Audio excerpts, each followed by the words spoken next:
ba kung ano ang mga simbolong sumasagisag sa PNP badge na nakikita natin sa mga uniforme ng pulis? Ang badge na nakikita natin sa uniforme ng pulis ay sumisimbolo sa pagkakaisa ng buong hanay ng kapulisan. Kung mapapansin ninyo, ang agila ay sumisimbolo sa mabilis na pagtugon ng mga pulis sa pangangailangan ng sambayanan. Ang PNP Shield naman ay sumisimbolo sa pagtatanggol ng pulis sa bawat Pilipino. Kagaya ng ating pambansang watawat, ang tatlong bituin ay sumasagisag sa tatlong pangunahing rehiyon ng Pilipinas, Luzon, Visayas at Mindanao. Samantalang ang walong silang ng araw naman ay kumakatawan sa mga lalawigan o probinsya na umansa laban sa mga Espanyol. Ang imahe ni Lapu-Lapu ay nagpapakita ng kagitingan ng ating kapulisan at ang dahon ng laurel naman ay sumisimbolo sa talino at tamang pagganap sa buhay. At bilang panghuli, ang katagang service, honor, and justice ay nangangahulugang dedikasyon sa trabaho, madirigpihan na may integridad at ang pagbibigay ng pantay na hustisya sa mamamayang libo. Checkpoint? Abala lang yun. Wala yan. May mapapala ba tayo dyan? Meron po. Ang kaligtasan ng bawat mamamayan, yan ang pangunahing pinapahalagahan ng inyong pambansang pulisya. Ang COMELEC checkpoints ay ating isinasagawa upang ipatupad ang firearms ban panahon ng halalan. Mga dapat malaman sa panahon ng checkpoints. Ang team leader ng checkpoint ay inspector ng PNP o tenyente ng AFP pataas, nakasuot ng tama at kumpletong uniforme na may nakakabit na nameplates ang tauhan ng checkpoint. Dapat na may nakapaskil na palatandaan, may sukat na 3 by 4 feet at may malinaw na tanda dito. Ang tanda sa paskil ay dapat na nakasulat ng pula, malinaw at malaking letra na nasa puting likuran. Dapat may nakikitang sasakyang markado ng AFP o PNP. Kung walang kuryente, kailangang mayroong emergency lighting. Mga dapat tandaan ng mga motorista kung magagawi sa checkpoint. Ang mga motorista ay maaaring makiisa sa pamamagitan ng sumusunod. Mag-slow down kapag nakita ang signage ng checkpoint. Patayin ang headlight. Huminto sa lugar ng checkpoint. Buksan ang ilaw sa loob ng sasakyan. Tiyaking sarado lahat ng pintuan ng sasakyan. Maging mahinahon, magalang at sigurado sa pagsagot ng mga katanungan. Bigyang diin rin ang inyong karapatan. Visual search o pagsisiyasat sa pamamagitan ng tingin lamang ang nararapat. Huwag pumayag sa pisikal na pagsisiyasat. Hindi obligadong buksan para siyasatin ang anumang lalagyan na nasa loob ng sasakyan. Palagi ang ihanda ang inyong lisensya at rehistro ng sasakyan. Huwag mag-atubiling i-report ang anumang paglabag sa tamang proseso ng checkpoint. At para sa anumang katanungan o reklamo sa pagsasagawa ng checkpoint, tumawag o magsumbong sa aming PNP hotline numbers. Maraming salamat po.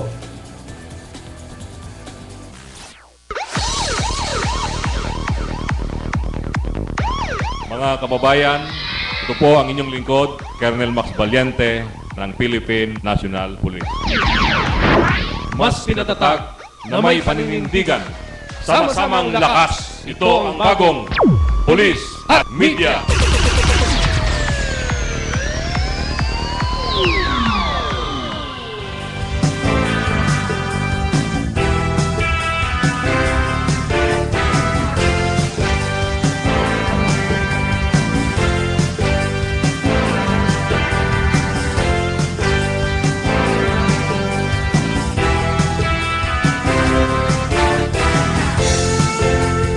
Magandang gabi at isang magandang araw ng Sabado po sa inyong lahat.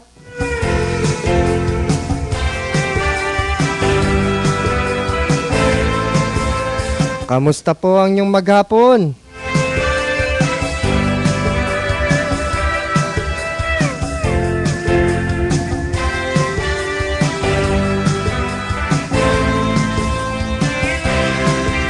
Lalo na po yung ating mga nanay na mga naglaba, natuyo naman po ba ang inyong mga sinampay?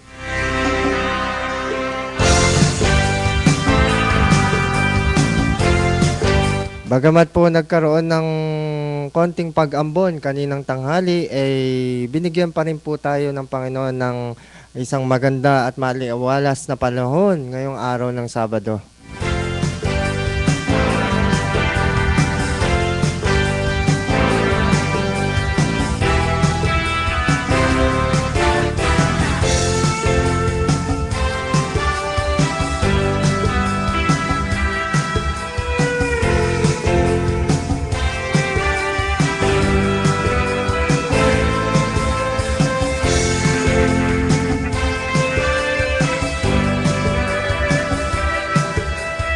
At sa lahat po ng mga nakaantabay sa atin via live streaming broadcast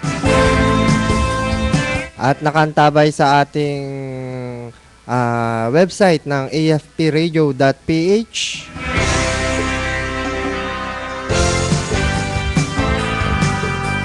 sa ating mga kababayang OFWs, malapit na pa ang Pasko.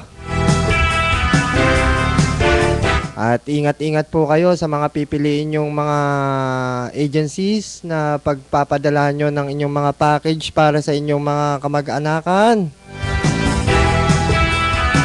Dahil kapag tuwing sasapit itong mga buwan na ganito, pagsapit ng mga bear month, nandyan na po yung mga kabi-kabila ang mga reklamo sa mga nagpapadala.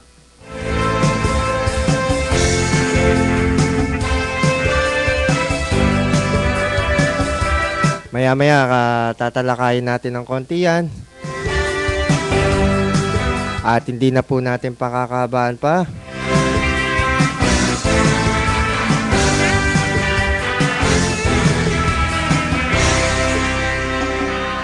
Bagamat po wala ang ating ama ng palatuntunan ng itong tambalang pulis at media,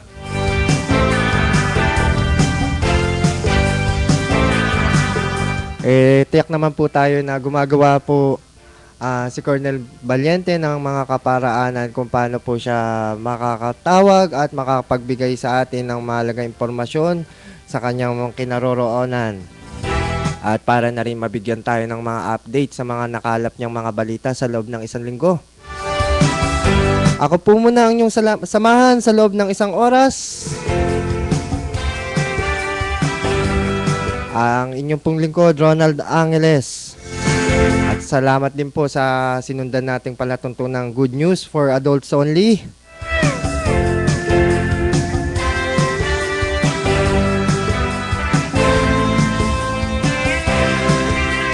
At sa lahat po ng mga listener ng programang niya na kasalukuyan pa rin nakaantabay dito sa ating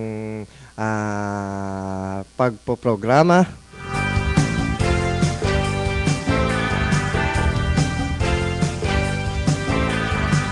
At bagamat po mga busy po ang ating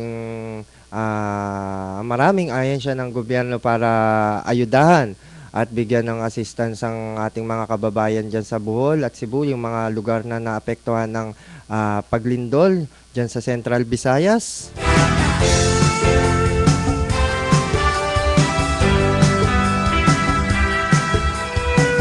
Ay patuloy pa rin po silang gumaganap sa kanilang mga tungkulin.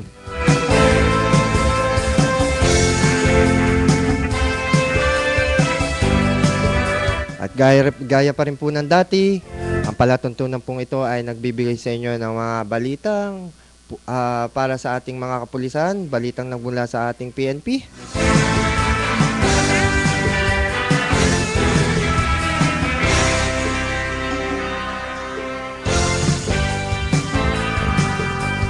At mga balita pa mula naman sa iba't ibang ahensya ng ating pamahalaan. Siyempre hindi po mawawala ang balita mula naman sa yung mga nakaantabay dyan, may mga kamag-anakan dyan sa Central Visayas. Inaantabayan na po nila ang mga balitang pinagkakaloob o binabahagi sa mga himpilan ng radyo at telebisyon. Kaya po tutok lamang po kayo sa loob ng isang oras.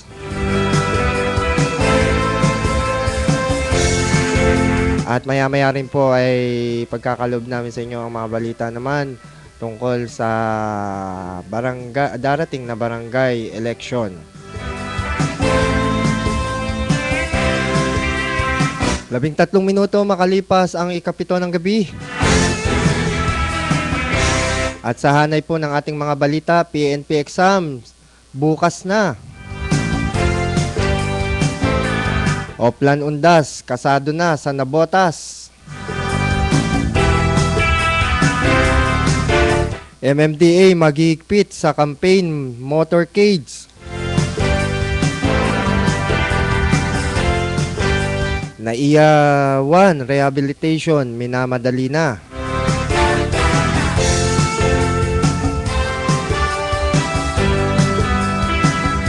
Mga balita naman tungkol sa Central Visayas, supply ng pagkain at tubig sa Bohol, kinakapos na. Zamboanga evacuees na pipilitang magbenta ng katawan ng mga kababaihan. Pagkumpuni sa mga paaralan sa Cebu at Bohol, prioridad.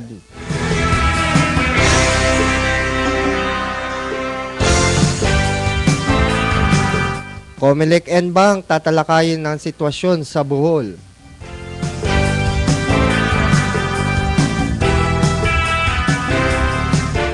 Barangay election, huwag gawing personalan kundi friendly competition lamang ayon sa Comelec.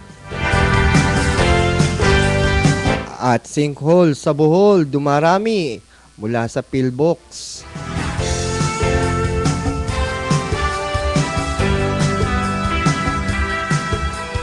At sa detalye po ng ating mga balita, pangungunahan bukas, Oktubre 20, ng National Police Commission o NAPOLCOM ang pagsasagawa ng Philippine National Police, PNP Entrance and Promotional Examinations para sa kabuang 33,734 examinees sa iba't ibang designated testing center sa buong bansa.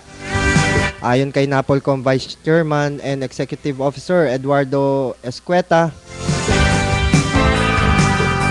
13,651 ay kukuha ng PNP entrance examination habang ang 20,083 ay para sa iba't ibang promotional test categories.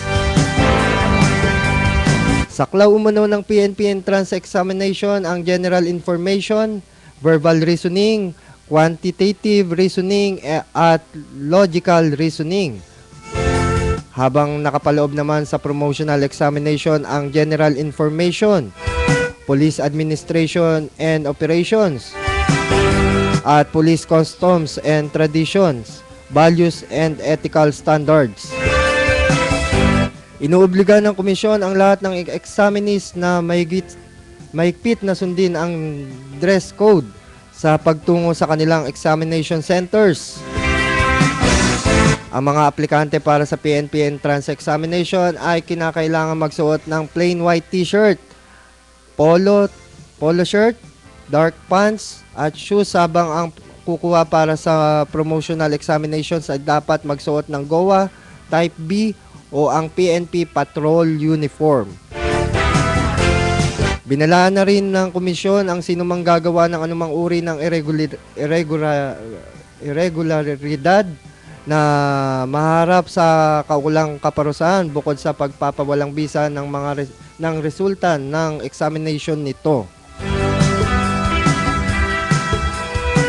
Kaya po sa ating mga aspiring police o mga nagnanais mag-police, ito na po ang inyong pagkakataon.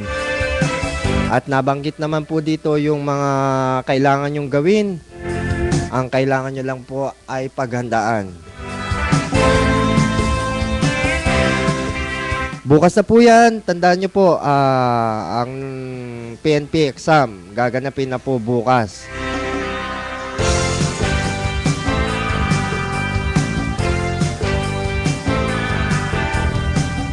At sa iba pang mga balita, bagamat may 12 araw pa bago sumapit ang ika-1 ng Nobyembre, inilatag na ng Nabotas ang kanilang mga plano bilang paghahanda sa Araw ng Mga Patay. Ayon kay Mayor John Ray Chanco, nagpulong na kahapon ng mga miyembro ng Oplan Undas Team kasama ng Nabotas Peace and Order Council para sa mga aktibidad sa ika-1 ng Nobyembre.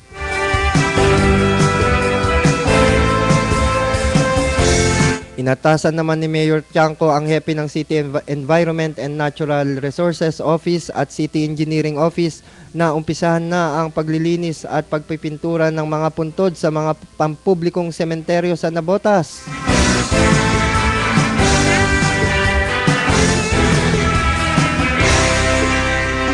Sa darating na ika-26 ng Oktubre, makakatuwang naman ng nasabing mga opisina ang Bureau of Fire Protection sa pagbobomba ng tubig sa loob ng sementeryo upang matanggal ang mga putik at dumi nito. Buong puwersa rin ang mga nasabing grupo sa ika-30 ng Oktubre para sa pagsisiguro ng kalinisan sa loob at labas ng sementeryo bago ang inaasahang pagdagsa ng mga tao sa susunod na mga araw.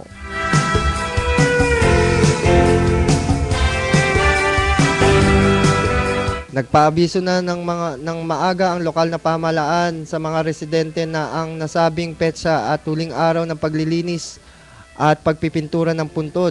Gayon din ang mga pinagbabawal na gawin sa loob ng sementeryo na tulad ng pagdadala ng matutulis na bagay, pagsusugal, pag-iinom ng alak at paggawa ng malakas na ingay habang ginugunita ang nasabing okasyon. Makikita ang information drive sa mga sementeryo na sinasagawa ng Public Information Office ng Nabotas.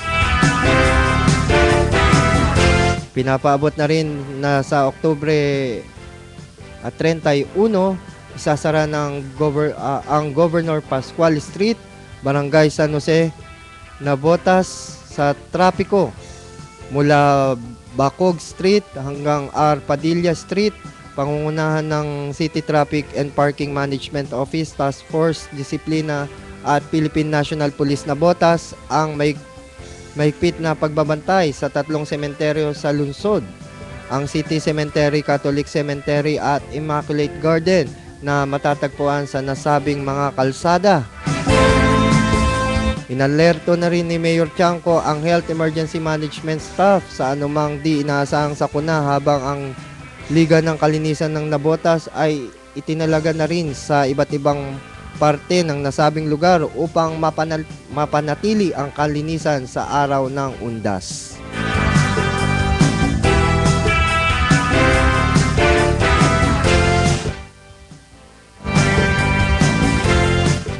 Isang minuto makalipas ang ika-7 ng gabi.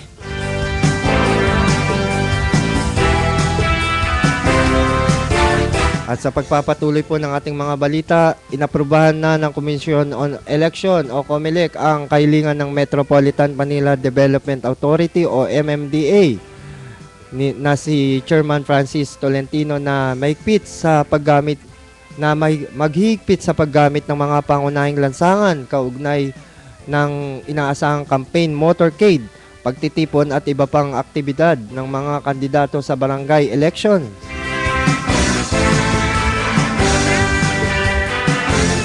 Kabilang sa mga pangunahing lansangan na saklaw ng resolusyon ang EDSA, C5 Quezon Avenue, Marcos Highway, Commonwealth Avenue, Espana Boulevard, E. Rodriguez Sr. Avenue, Ramon Magsaysay Avenue, President Quirino Avenue, Aurora Boulevard, Ortigas Avenue, Show Boulevard, Mia Road, Domestic Road, Andrews Avenue, South Super Highway, Taft Avenue, Rojas Boulevard, Araneta Avenue, A.H. Lacson Street, Rizal Avenue, Katipunan Avenue, at Bonifacio Avenue. Ayon kay Tolentino, sumang-ayon ang COMELEC sa kanyang petisyon upang maiiwas ang mga motorista sa posibleng pagkabulbul o pagsikip ng trapiko dahil sa mga campaign motorcade. Sa pamamagitan naman ng Resolution number 9749, inaprubahan ng COMELEC ang Resolution number 9666 na nagbibigay kapangyarihan sa MMDA na maigpit na paggamit ng mga lansangan kaugnay sa barangay election sa darating na ika-28 na Oktubre taong kasalukuyan. Ito ay kaugnay sa Section 87 ng Omnibus Election Code na nag-aatas sa mga kandidato at partido politika na abisuhan ng ang MMDA sa kanilang election campaign schedule, karaban at rally 3 araw bago ang aktibidad.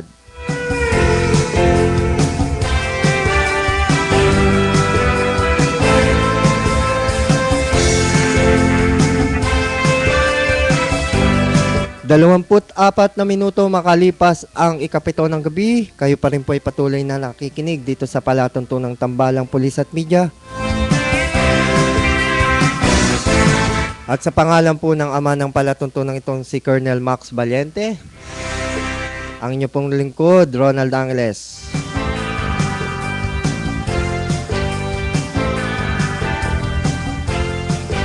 Makaraan namang tukuyin na sa isang website na number 1 worst airport ulit sa buong mundo kung kaya't minamadali na ng Department of Transportation and Communication o DOTC ang bidding para sa rehabilitation ng Ninoy Aquino International Airport Terminal 1 o NAIO 1. Ayon kay DOTC Secretary Joseph Emilio Abaya, nirerespeto niya ang naging opinion sa survey ng website na www.sleepingairports.net.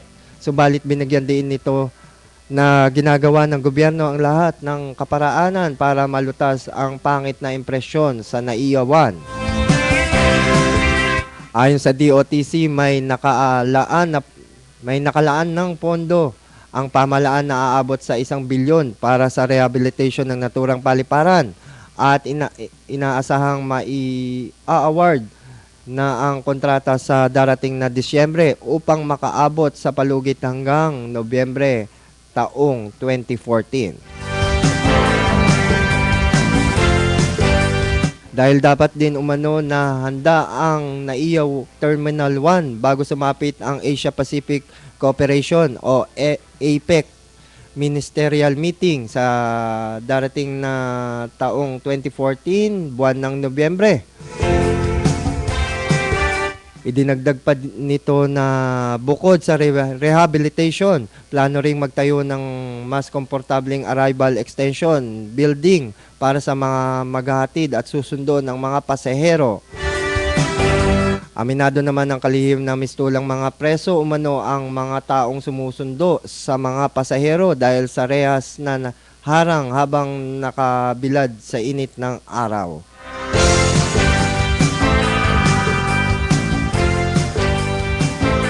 Para po sa ating mga kababayang ginagawang orasan ng ating himpilan, 26 na minuto na po ang nakalipas sa ika-7 ng gabi.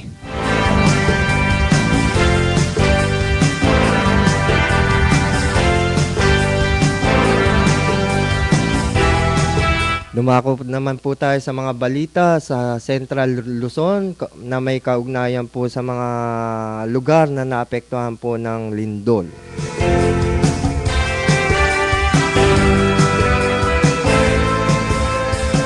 Supply ng pagkain at tubig sa Bohol, kinakapos na.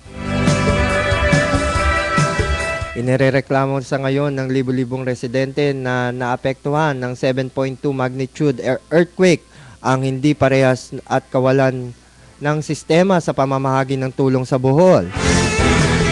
Makalipas ang 3 araw matapos ang lindol, sumisigaw pa rin ng saklolo ang mga Boholano dahil sa uhaw at gutom na kanilang nararanasan.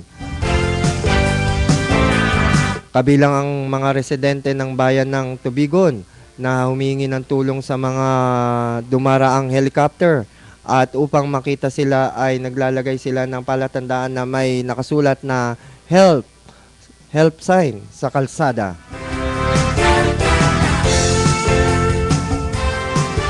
Inirereklamo rin ng mga residente ang kakulangan ng pagkain at kawalan ng sistema ng pamamahagi ng tulong sa kanila. Pansamantala namang nasa labas ng evacuation center ang mga evacuee na karamihan ay nawalan ng tirahan sa lindol. Ibinunyag pa na nagkakaubusan na rin ng pagkain at tubig sa mga nabiktima ng lindol sa bayan ng Clarin na isa sa mga lugar na labis na sinalanta. Pinagkakasya na lamang ng mga biktima ang mga tulong na natatanggap ng lokal na pamahalaan ng bayan ng Bohol. Sa ngayon ay tumaas na sa 160 katao ang nasawi sa lindol na tumama sa lalawigan ng Bohol habang may 11 sa Cebu at 1 sa Siquijor.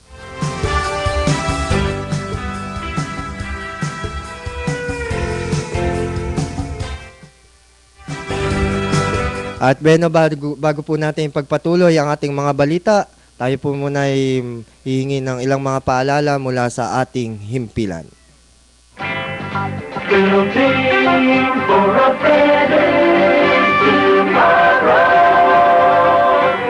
DWDD, Armed Forces Radio, 1134 kilohertz, broadcasting from Campo Aguinaldo, Quezon City.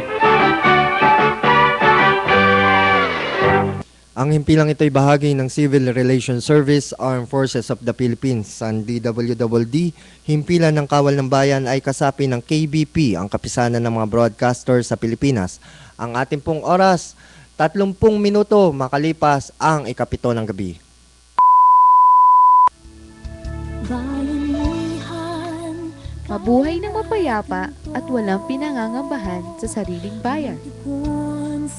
Maging lubos na masaya, kapiling ang pamilya at mga kaibigan. Maging bahagi ng pagbabago at pagunlad ng ating bayan. Sama-sama nating harapin ang bayan ng mapayapa at maunlad. Kung may kapayapaan, may kaunlaran. Makipagtulungan, makiisa, at makipagbayanihan. Lahat makikinabang bayanihan. Ito ang himpilan ng Kawal ng Bayan. Armed Forces Radio, DWDD. Alam niyo ba kung ano ang mga simbolong sumasagisag sa PNP badge na nakikita natin sa mga uniforme ng pulis? Ang badge na nakikita natin sa uniforme ng pulis ay sumisimbolo sa pagkakaisa ng buong hanay ng kapulisan. Kung mapapansin ninyo, ang agila ay sumisimbolo sa mabilis na pagtugon ng mga pulis sa pangangailangan ng sambayanan. Ang PNP Shield naman ay sumisimbolo sa pagtatanggol ng pulis sa bawat Pilipino. Kagaya ng ating pambansang watawat, ang 3 bituin ay sumasagisag sa 3 pangunahing rehiyon ng Pilipinas, Luzon, Visayas at Mindanao. Samantalang ang 8 sinag ng araw naman ay kumakatawan sa mga lalawigan o probinsya na umalsa laban sa mga Espanyol. Ang imahe ni Lapu-Lapu ay nagpapakita ng kagitingan ng ating kapulisan at ang dahon ng laurel naman ay sumisimbolo sa talino at tamang pagganap sa tungkulin. At bilang panghuli, ang katagang service, honor, and justice ay nangangahulugang dedikasyon sa trabaho, manilbihan na may integridad at ang pagbibigay ng pantay na hustisya sa mamamayang Pilipino.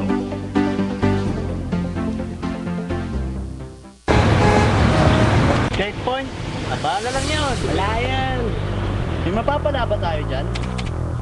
Meron po. Ang kaligtasan ng bawat mamamayan, yan ang pangunahing pinapahalagahan ng inyong pambansang pulisya. Ang COMELEC checkpoints ay ating isinasagawa upang ipatupad ang firearms ban panahon ng halalan. Mga dapat malaman sa panahon ng checkpoints. Ang team leader ng checkpoint ay inspector ng PNP o tenyente ng AFP pataas, nakasuot ng tama at kumpletong uniforme na may nakakabit na nameplates ang tauhan ng checkpoint. Dapat na may nakapaskil na palatandaan, may sukat na 3 by 4 feet at may malinaw na tanda dito. Ang tanda sa paskil ay dapat na nakasulat ng pula, malinaw at malaking letra na nasa puting likuran. Dapat may nakikitang sasakyang markado ng AFP o PNP. Kung walang kuryente, kailangang mayroong emergency lighting. Mga dapat tandaan ng mga motorista kung magagawi sa checkpoint. Ang mga motorista ay maaaring makiisa sa pamamagitan ng sumusunod. Mag-slow down kapag nakita ang signage ng checkpoint. Patayin ang headlight. Huminto sa lugar ng checkpoint. Buksan ang ilaw sa loob ng sasakyan. Tiyaking sarado lahat ng pintuan ng sasakyan. Maging mahinahon, magalang at sigurado sa pagsagot ng mga katanungan. Bigyang diin rin ang inyong karapatan. Visual search o pagsisiyasat sa pamamagitan ng tingin lamang ang nararapat. Huwag pumayag sa pisikal na pagsisiyasat. Hindi obligadong buksan para siyasatin ang anumang lalagyan na nasa loob ng sasakyan. Palagi ang ihanda ang inyong lisensya at rehistro ng sasakyan. Huwag mag-atubiling i-report ang anumang paglabag sa tamang proseso ng checkpoint. At para sa anumang katanungan o reklamo sa pagsasagawa ng checkpoint, tumawag o magsumbong sa aming PNP hotline numbers. Maraming salamat po.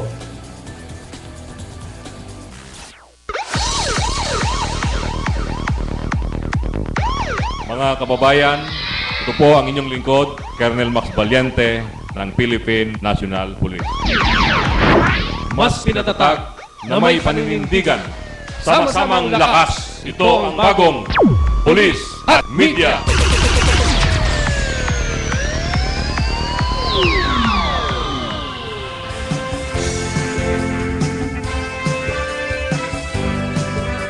Nagbabalik po ang ikalawang bahagi ng palatuntunang tambalang pulis at media.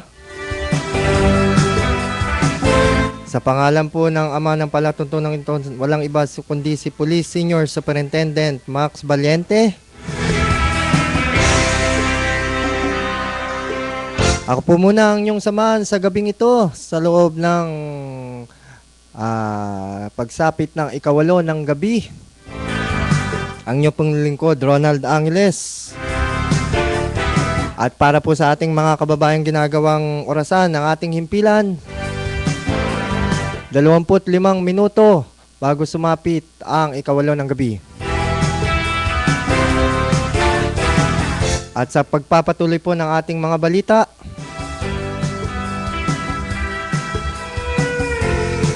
naalarma naman ang Zamboanga City Health Office na sa umano'y dumaraming fly-by-night sex workers upang matustusan ang pang-araw-araw na pangangailangan kasunod ng halos 3 linggong kaguluhan sa lungsod.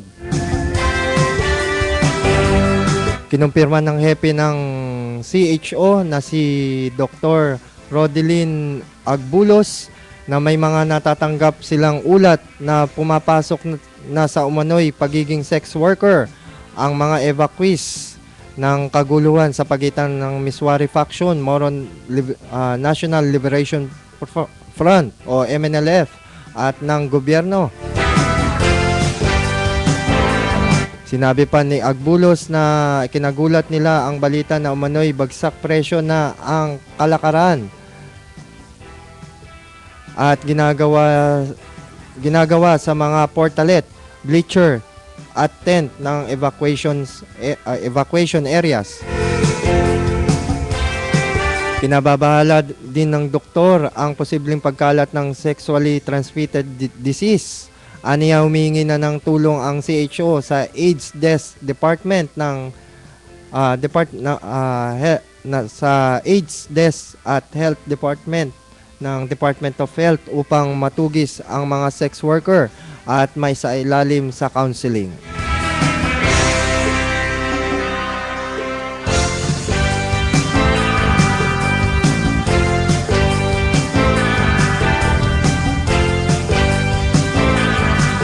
Muli po nating dakuan ang Central Visayas, inihayag ng Department of Education na may nakahanda ng 300 milyong 300 milyon na maaaring gamitin upang makumpuni ang mga napinsalang eskwelahan sa Cebu, Bohol at iba pang lugar na naapektuhan ng magnitude 7.2 na lindol noong Martes.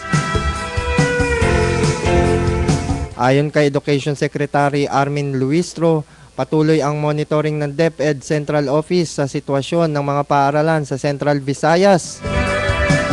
Ayon sa paunang report na isinumite ng DepEd, may mahigit na 4,000 eskwelahan sa mga lugar na nilindol. Ngunit 134 pa lamang sa mga ito ang nakapag-ulat ng pinsala dahil sa lindol. Sinabi ng kalihim na ang 300 milyon ay gagamitin bilang very quick response upang matiyak na agad na makakapagpatuloy ang mga klase sa mga apektadong lugar.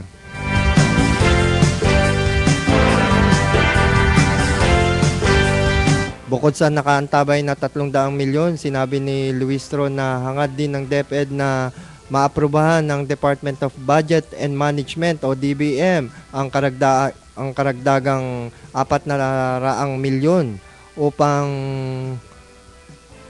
400 milyon para sa mga pagkukumpuni ng mga paaralan. Sinabi naman ni DepEd Undersecretary for Finance and Administration Francis Varela na nagpadala na ang kagawaran ng mga grupo ng inhinyero sa Cebu at Bohol upang matukoy ang aktwal na sitwasyon ng mga paaralan sa dalawang lalawigan. Inatasan naman ni Luistro ang mga DepEd engineer na tukuyin kung aling disenyo ng mga pampublikong paaralan at silid-aralan ang consistently crumble para maging gabay sa pagdidisenyo ng mga istruktura na kayang matagalan ang anumang kalamidad gaya ng lindol at baha.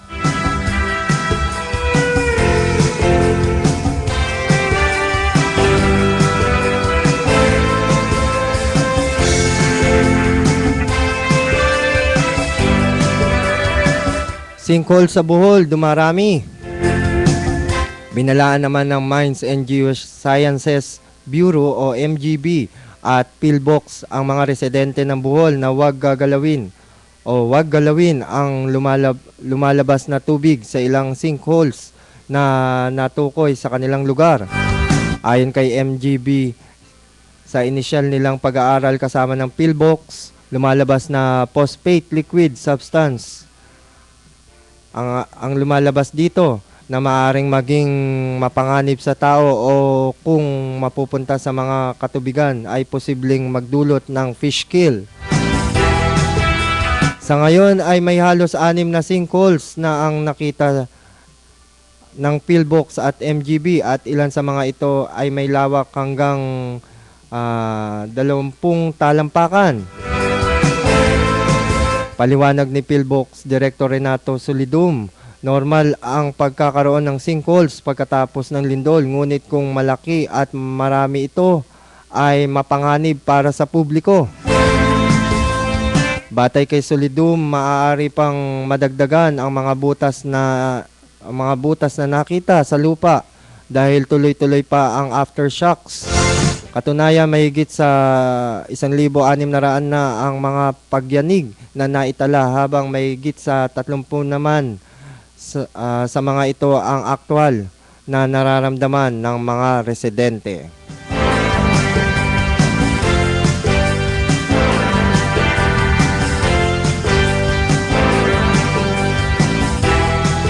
Labing 8 minuto bago sumapit ang ikawalo ng gabi.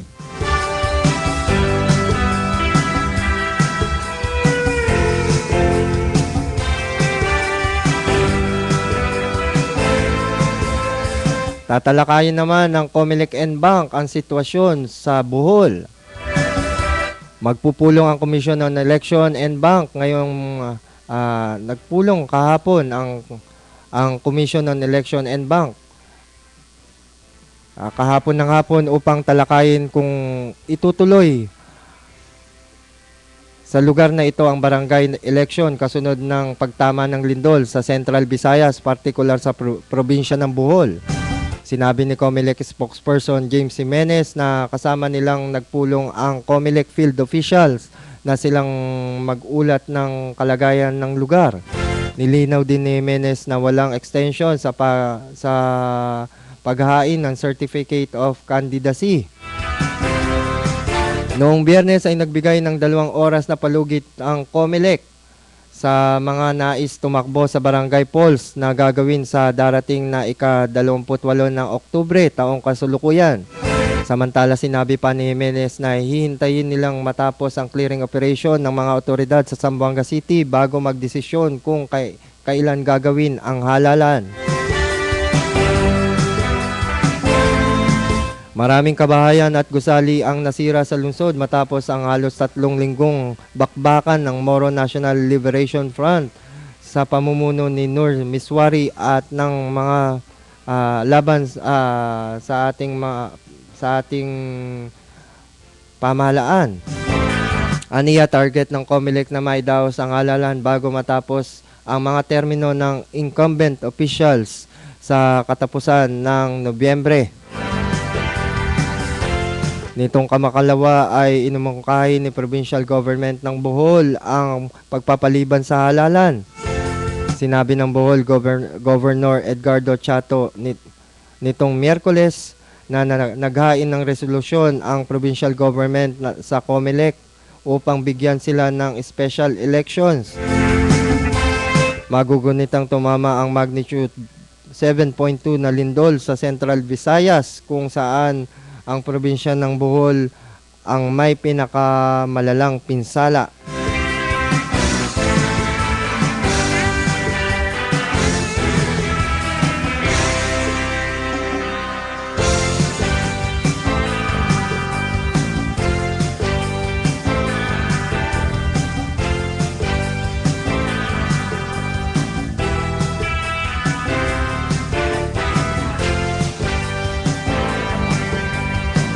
Nanawagan naman ang COMELEC na sa mga tatakbo sa darating na barangay eleksyon na huwag gawing personalan kundi friendly competition lamang ang gawin sa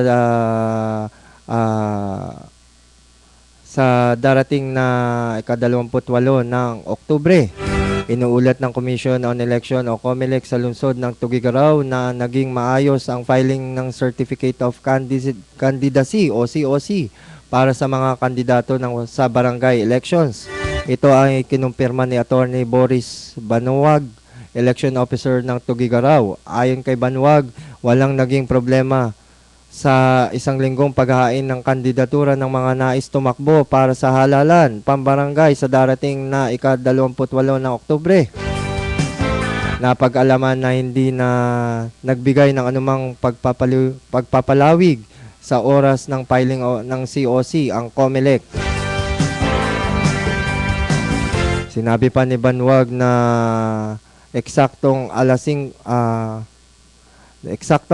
ng hapon ay kanilang isinara ang pagtanggap ng COC batay na rin sa kautusan ng kanilang punong tanggapan.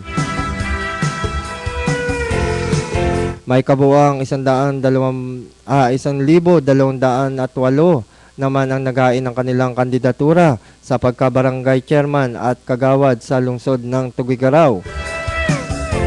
Pinakamaraming bilang ng naghain ng kanilang kandidatura ay noong unang araw ng filing at noong Martes kung saan idineklarang holiday ng Malacanang dahil sa pagtatapos ng Feast of Sacrifice ng mga kapatid nating Muslim. Taliwas sa nangyari sa unang araw ng paghahain ng Certificate of Candidacy noong October 11. Naging mabilis ang paghahain ng kandidatura dahil kaunti lamang ang humabol sa huling araw na itinakda ng COMELEC. Samantala umaasa si Banuwag na sa susunod na susundin ng mga kandidato ang mga panuntunan o guidelines sa pangangampanya na aarangkada ngayong araw na ito hanggang Oktubre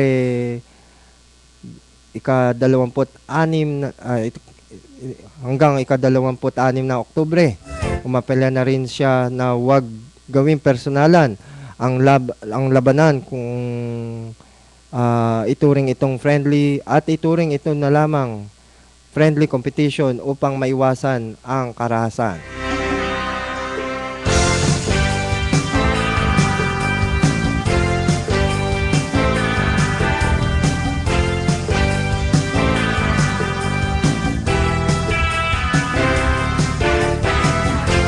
At sumayin niyo po ang mga detalye ng ating mga balita sa gabing ito.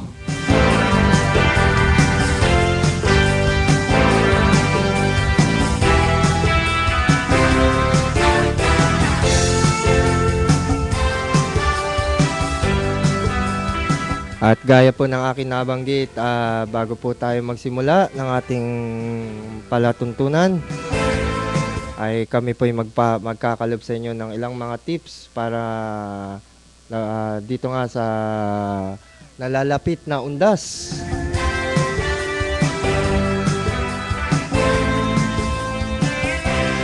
At kanina napakinggan nyo po ang paalala mula po sa PNP Safe, mula po sa ating chief ng PNP na si General Alan Purisima. Tungkol po ito dun sa checkpoint. Kaya po sa ating mga motorista, dapat nyo pong tandaan ang mga paalalang yan.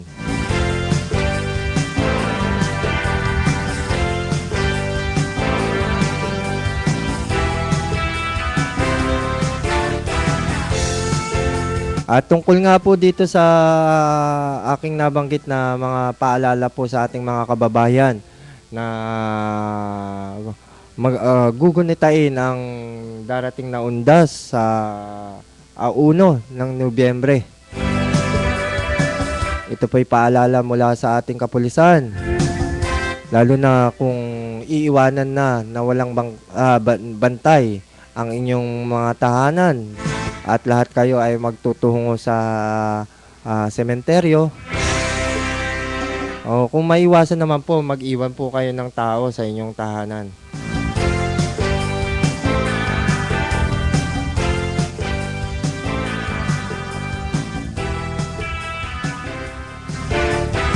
Una po dito, dapat nyo pong tandaan na dapat pag wala po maiiwanan sa inyong bahay ay ikandado po ninyo ang lahat ng pinto at bintana. Tiyakin na walang dadaan o madadaanan ang sino man na may tangkang pumasok. Lalo na po yung mga magnanakaw. Mainam kung may burglar alarm o alarm ang inyong mga bahay, para maalerto ang kapitbahay kung may pumapasok sa inyong tahanan. Mag-iwan ng notes sa labas ng bahay na nagsasabing walang tao sa loob. Mainam din na iwanan na bukas ang radyo para kunwari ay may tao sa loob ng bahay. Ito pong radyo to, mas makakabuti kung ito po ay di baterya. Huwag po yung disaksak. Itagubilin sa pinagkakatiwalaang kapitbahay ang inyong bahay at ipaalam din kung kailan kayo babalik. Tiyakin na walang naiwan na nakasinding kandila, bukas na electric o gas stove o tumutulong gripo ng tubig at naka-plug na mga appliances. At ang ika-6 po ay iligpit ang anumang mahalagang bagay o pag-aari sa labas ng bahay na maaaring nakawin tulad ng mga damit, sasampayan o bisikleta o sasakyan. Dakuan po natin muna ang balita naman sa ulat panahon. Isa na nga yung super typhoon na may lakas na mahigit sa 200 kilometro kada oras ang bagyong papasok bukas o sa Lunes ng umaga sa Philippine Area of Responsibility o PAR. Ayon sa National Oceanic and Atmospheric Administration o NOAA, Lumakas pa ng husto ang bagyo dahil sa gitna ito ng Pacific Ocean. Ang nasabing sama ng panahon na may international name na Francisco ay tatawaging bagyong Urduha kapag nakapasok sa karagatang sakop ng ating bansa. Tiniyak naman ng Pag-asa na hindi ito lalapit o tatama sa alinmang bahagi ng ating bansa dahil agad itong aakyat patungo sa katimugang Japan. Samantala, malaking bahagi ng Luzon ay patuloy na makakaranas ng maulap na papawirin at mga pag-ulan. Ito ay epekto umano ng hanging amihan mula sa hilagang silangan ng ating bansa. Ang Visayas naman, partikular na ang mga naapektuhan ng lindol sa Bohol at Cebu ay posibleng makaranas pa rin ng mga isolated thunderstorm.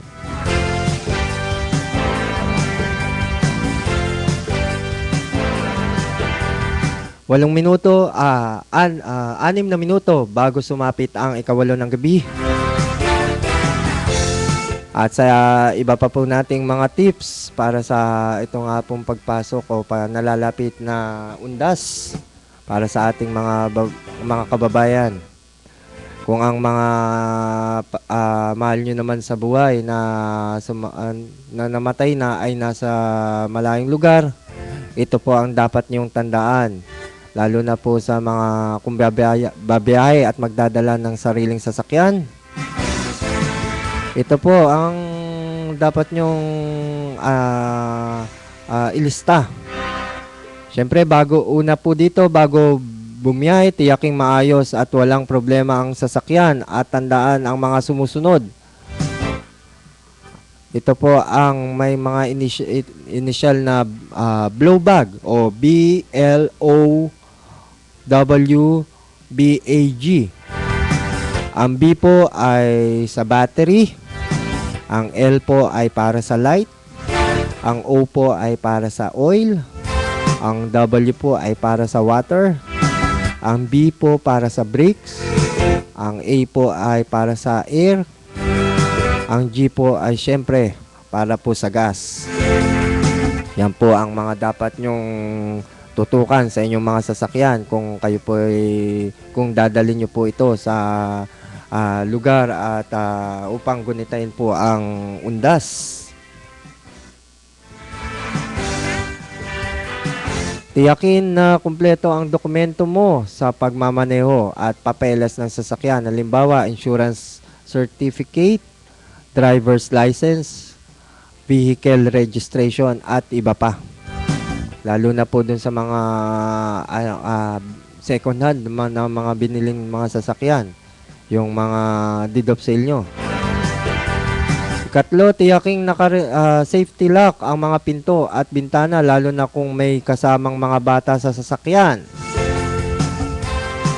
Sa pagmamaneho, tiyakin na palaging kontrolado mo ang sasakyan. Iwasan ang one-hand driving o paggamit ng cellphone habang nagmamaneho. Ikalima, kung nagmamaneho sa gabi, gamitin ng wasto ang mga headlights at signal lights. Huwag magmamaneho kung malabo ang paningin. At dagdag pa dyan, syempre, kung malayo-layo talaga ang inyong biyahe, mas makakabuti pong magsama po ng assistant o extra driver para po kung mapagod po kayo, mayroon pong papalit sa inyo. Kung hindi naman, kung nakakaramdam na po kayo ng pagod, pwede nyo naman po itabi ang inyong sasakyan sa mga safe na lugar at doon po kayo magpahinga. At ang huli po, ika-6, magdala ng flashlight o emergency flashlight. Kasama na rin po dyan ang mga emergency kit o first aid kit. Beno, marami po pa po sana kaming ibabahaging mga tips para po nga dito sa darating na undas. Pero 3 minuto na lamang po ang nalalabi sa ating orasan.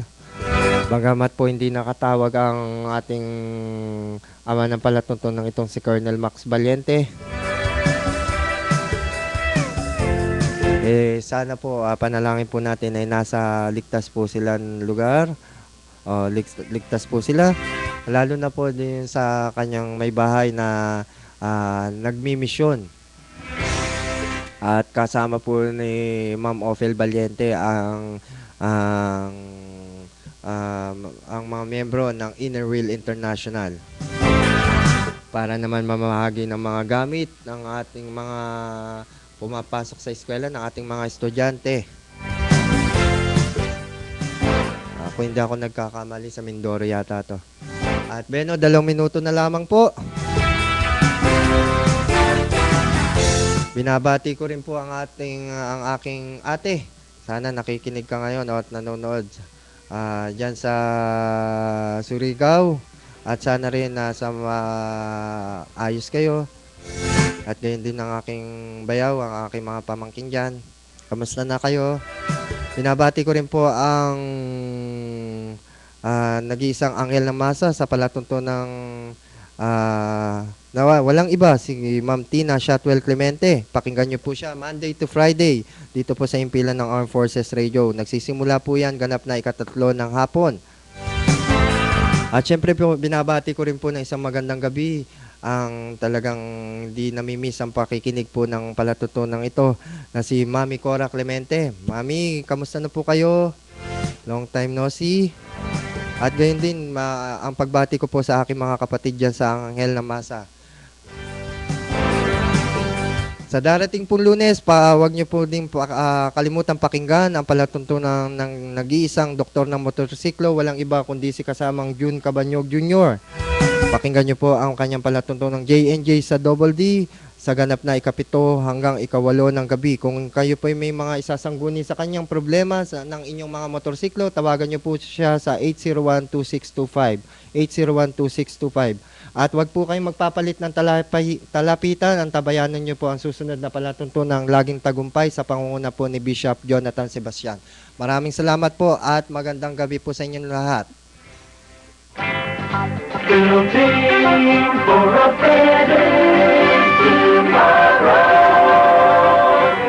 DWDD, Armed Forces Radio, 1134 kilohertz, broadcasting from Campo Aguinaldo, Quezon City. Ang himpilang ito ay bahagi ng Civil Relations Service, Armed Forces of the Philippines. Ang DWDD, himpilan ng Kawal ng Bayan, ay kasapi ng KBP, ang kapisanan ng mga broadcaster sa Pilipinas. Ang ating pong oras, ganap na pong 8 ng gabi.